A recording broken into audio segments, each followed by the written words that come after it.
Ladies and gentlemen, the President and Vice President of the United States.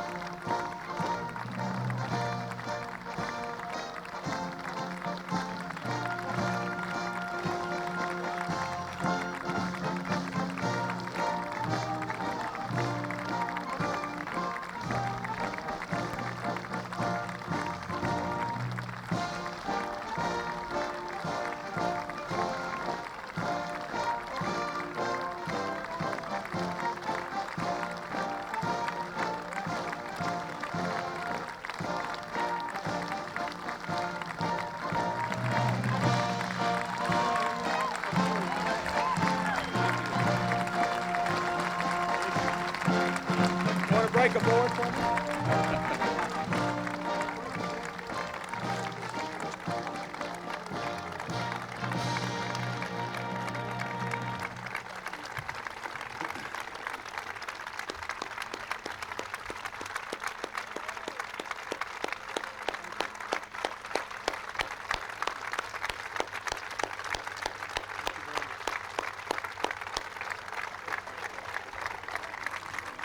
Ladies and gentlemen, Mr. President, Mrs. Clinton, members of the Cabinet, and our distinguished and honored guests, the Speaker of the House, Speaker Foley, the Majority Leader, Dick Gephardt, Chairman Moynihan, Mrs. Moynihan, Chairman Rostenkowski, other committee chairs, other members of the leadership, and may I acknowledge Majority Leader Mitchell, who could not be here, and Chairman Sasser and Chairman Sabo, who also could not be here, but we want to especially single out their leadership and their roles in this victory. To members of the Cabinet, to all of the distinguished senators and members of the House who are here, too numerous to mention all of you by name, but all of you have been a part of this historic victory. This is a great moment.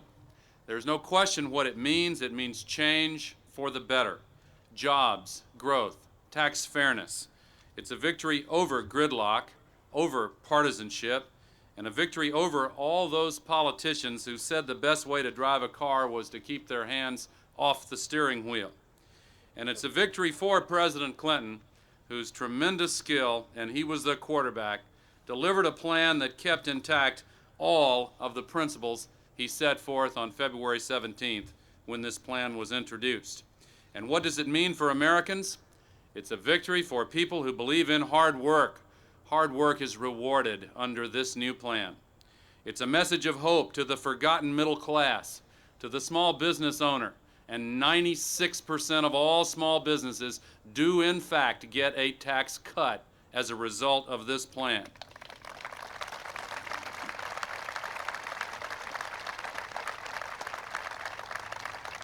It's a message of hope to men and women whose hard work is the heart and soul of this country. First, it says we're getting our economic house in order. We've got real deficit reduction locked away in a deficit reduction trust fund.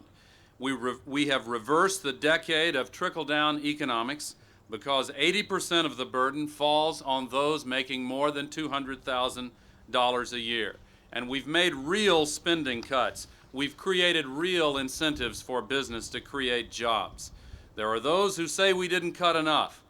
To them, we say we made over 200 deep, specific cuts, and we've just begun. More are on the way. Now we can move to control health care and to reform the health care system. Now we can move to reinvent government and to reform welfare. This plan is a first step, not the last word. Getting this plan through took partnership. We could have used more partners, of course, but we worked together with a lot of people who showed tremendous courage. Did we work carefully with the Congress and accept some of the ideas from Congress? Of course, because leadership means working with the Congress and making our system of government operate. There was also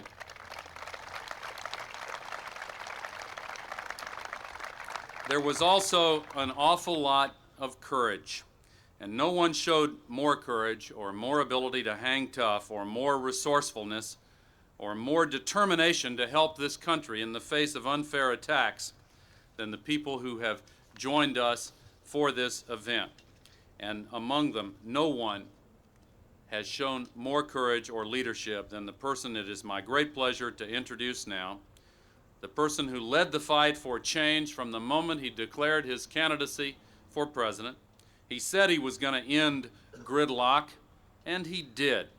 He said he would be fair to middle-income Americans, and he was.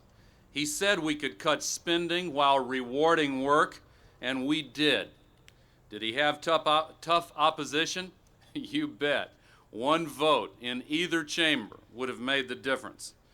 But he won in spite of it. And he won because of his unswerving adherence to principle. I've been in Washington a long time, but I learned a lot this month. It's my great pleasure to introduce the man who taught us all that there are other ways of doing business in Washington than business as usual. The man who has brought change to our country, the President of the United States, Bill Clinton. Thank you. Thank you very much. Thank you. Thank you very much. Thank you.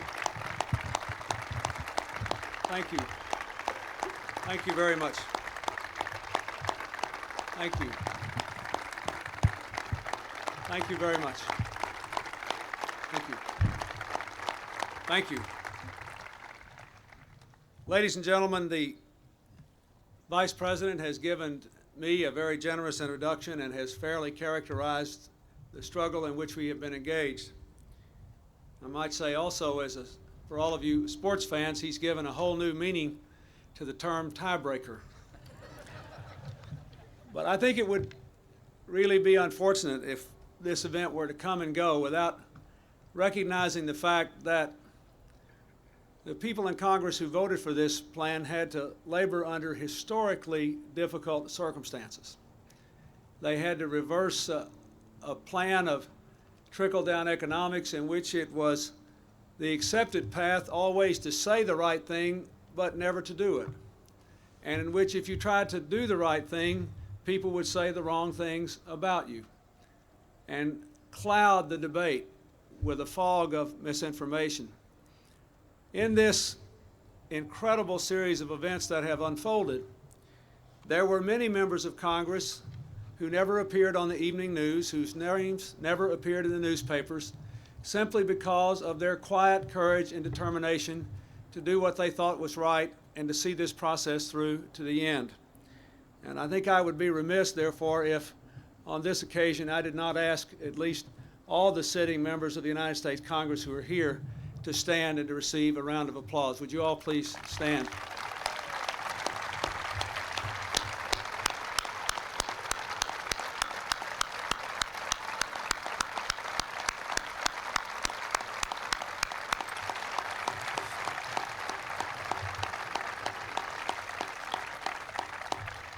I also want to explicitly thank all the many members of the Cabinet and the administration who are here who worked so hard on this program, as well as the many citizens throughout the country who helped us to lobby it through. Today we come here for more than a bill signing. We come here to begin a new direction for our nation. We are taking steps necessary and long overdue to revive our economy, to renew our American dream, to restore confidence in our own ability to take charge of our own affairs. This was clearly not an easy fight. When I presented this program to Congress, I had hoped for something quite different. I had hoped that it would spark a genuine, open, honest, bipartisan national debate about the serious choices before us, about the world economy we face as we move toward the 21st century, about the problems we have here at home and all the people whose lives and potential we lose, and what economic consequence that has for all the rest of Americans.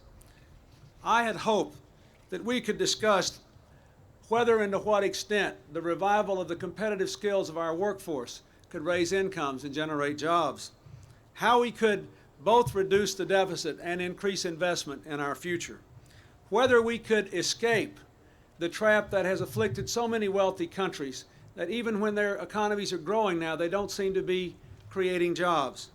How we could escape the policies of the 70s and the 80s, which led middle-class Americans to work longer work weeks for lower pay while they paid more for the essentials of life. Whether we could bring the power of free enterprise to bear in the poor inner cities and rural areas of this country and lift people up with the force of the American dream.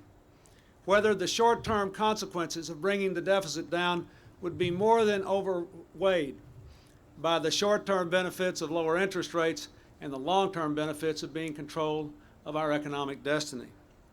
These are the kinds of things that I wanted to see debated. And to be sure, to some extent, we did debate them. But for 5 months, the American people heard too little about the real debate and too much from those who oversimplified and often downright misrepresented the questions of tax increases and spending cuts because they had narrow economic or political or personal reasons to do so. So today, as we sign this landmark legislation, I say again, now we can talk about the national interests, how this plan will begin to bring the change we need in America, how we can have economic revival and hope if this is a beginning and we move forward from here. After all, after 12 years of the most rapid increase in deficits in our country's history, when the national debt went from $1 to $4 trillion in only 12 years, this is the largest deficit reduction plan in history. With $255 billion in real enforceable spending cuts in very specific areas, not generalized hot air and tomorrow's promises, but specific cuts.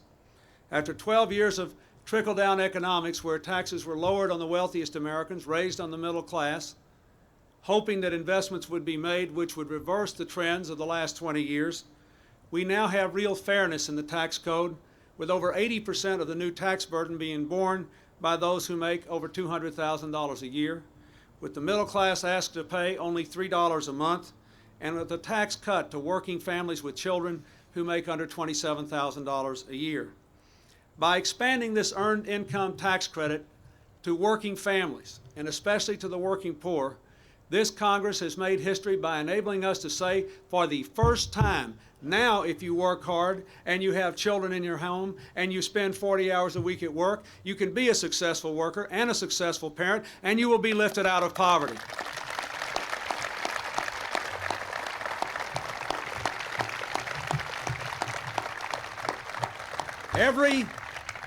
Every elected public official in America sometime in the last 10 years has given someplace between 1 and 1,000 speeches decrying the welfare system, extolling the values of work and family. But finally, the people who voted yes on this plan put a down payment toward ending welfare as we know it by finally doing something to reward work and family instead of just talking about it.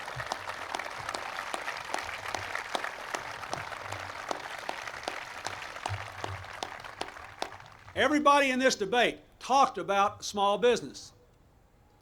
And the people who opposed this plan said it was bad for small business. But in truth, the opposition plan actually increased the burden on small business people who took out their own health insurance by taking away their deduction for it, while this plan increases by 75% the expensing allowance for small businesses in ways that will give over 90% of the small businesses in America a tax cut if they do what they ought to do, invest more money in their business. Others talked about it. We did it, and we should be proud of it, and we should tell the small business community about it.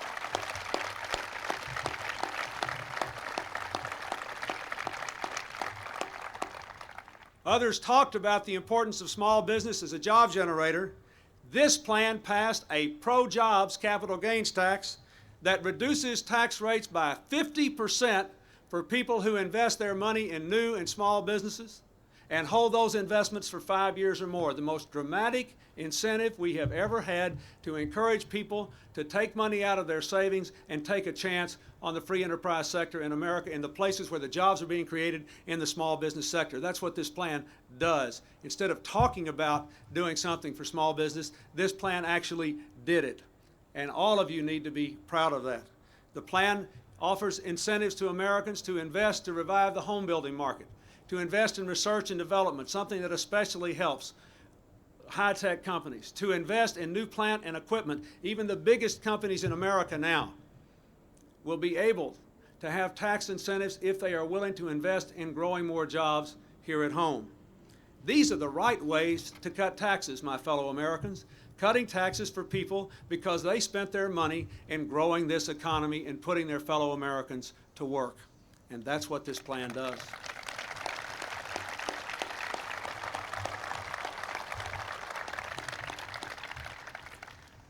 This plan was criticized in some quarters because it did spend some new money on some new things.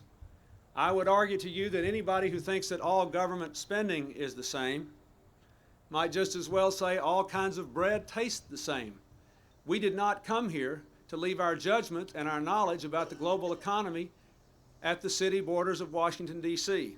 So yes, I plead guilty. We reformed the student loan program to lower the interest rates on student loan and make it easier for people to take out college loans and to repay them. We did finally, after 6 long years of reducing defense spending at rapid rates and throwing people in the street from California to Connecticut, we finally did put some more money in here for defense conversion to give those people a chance to go back to work in a peacetime economy to contribute to the American dream.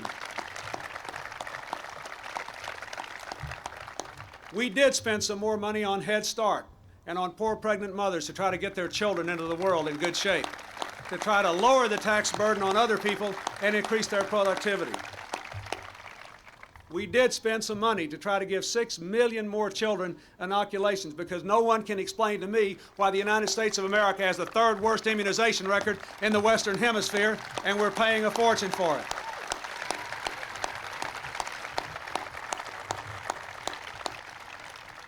This plan has already begun to work. Ever since it was clear that we were working to bring down the deficit, and every time we made progress along the way, long-term interest rates dropped, enabling millions of Americans to refinance their homes, either to lower their monthly payments or to build up their own savings, enabling businesses to refinance their loans, and over the long run, lowering the cost of new investment in new jobs. Because of the leadership of the Speaker of the House, Senator Mitchell, Congressman Gebhardt, the hard work of the committee chairs, Senator Moynihan, Congressman Rostenkowski, Senator Sasser, Congressman Sabo, the committee chairs in all the other committees in the Congress. And as I said earlier, the simple courage of millions of Americans in supporting this plan, and the quiet courage of so many members of Congress who literally put their careers on the line, this country has begun to take responsibility for itself. I say to those members who took a big chance in voting for this, with all the rhetoric that was thrown against them, if you go home and look your people in the eye and tell them you were willing to put your job on the line so that they can keep their jobs, I think they will understand and reward you with re-election.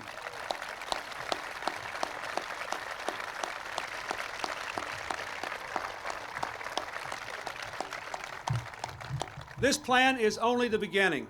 As I said on February 17th and would like to say again today as we close, this administration views job creation and deficit reduction, expanding international trade and providing health care at affordable rates to all Americans, training and educating our workforce, making our families healthier and our streets safer, reforming our welfare system and reinventing our government, not as different challenges requiring disparate solutions and different coalitions, but part of the fabric of reviving the dream that we were all raised with.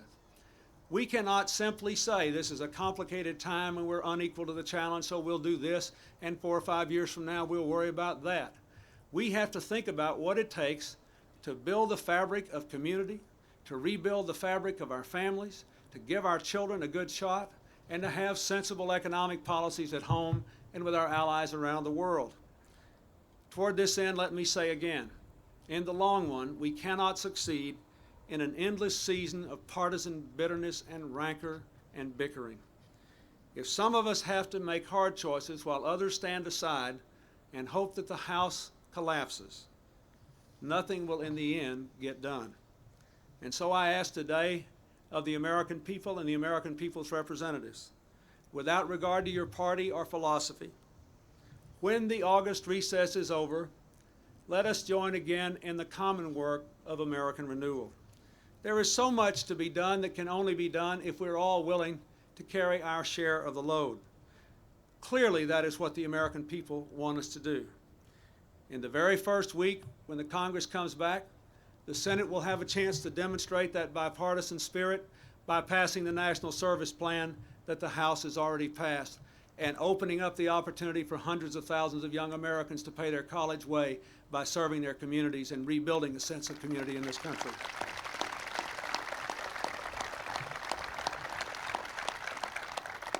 And then we will move on to the other great issues of the day, and move on we must. We cannot stand still. I remember every time I do something like this, who we're really working for. I remember the people that Senator Moynihan and I saw lined along the long way from the airport to Hyde Park in New York. The people who stood out in 3-degree weather in Chillicothe, Ohio, to visit with me about their hopes for America. The young people I saw at Rutgers in New Jersey, in New Orleans, and in Boston, so deeply committed to the idea of national service because they want to be in a position to give something back to their country and to believe that their country can work for them again. High school students in Chicago who, for the first time, are dreaming of an affordable college education, and inner-city youths I saw at the playground in Los Angeles who believe that there's no reason they can't live in a neighborhood that is free of crime and full of opportunity. These are the people that we all came here to work for. These are the people that we celebrate for today. This is a beginning. Let us resolve when this recess is over to come back with a new determination to finish the work. And let us again hold our hands out to those who are not part of this process and say, America needs us all. Let us go forward together. Thank you, and God bless you all.